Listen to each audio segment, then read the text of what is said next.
So what are the risks if you are not complying with it? Again, I don't want to scare you, scare you with a lot of data points and stuff.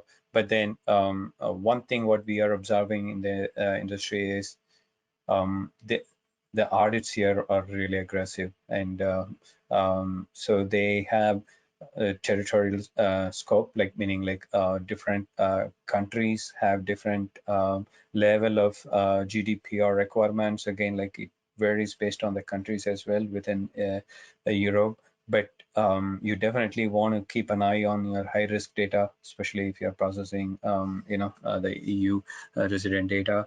And what we are seeing is also the fines in some of these violations are massive fines. And then technically, as per the GDPR rule, up to 4% of your global revenue per year could be fined for violating this one.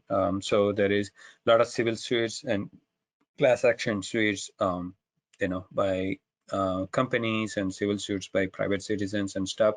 So the financial implication to your business might be really big.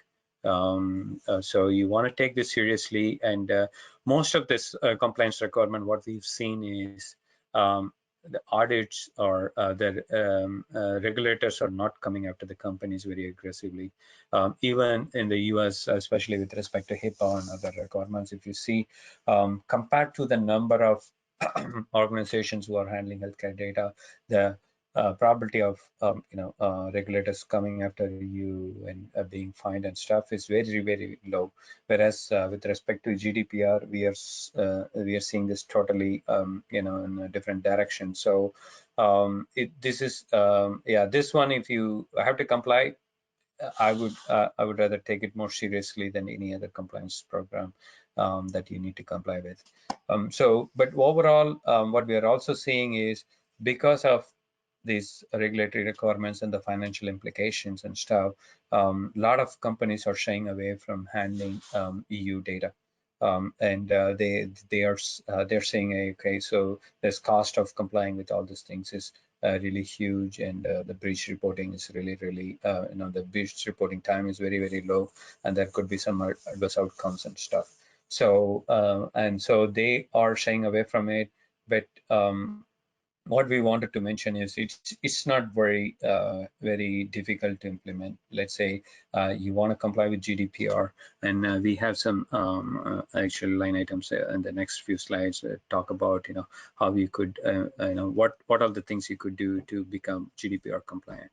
And then in terms of reputation, again, it's pretty straightforward one. You have damage to your brand. It's going to, there are a lot of news in the last few months, I would think, with respect to GDPR fines and stuff.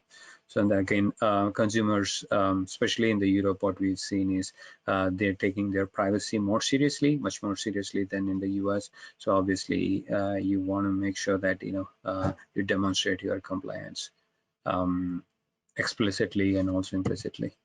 For more information, click on the link below or visit databrackets.com.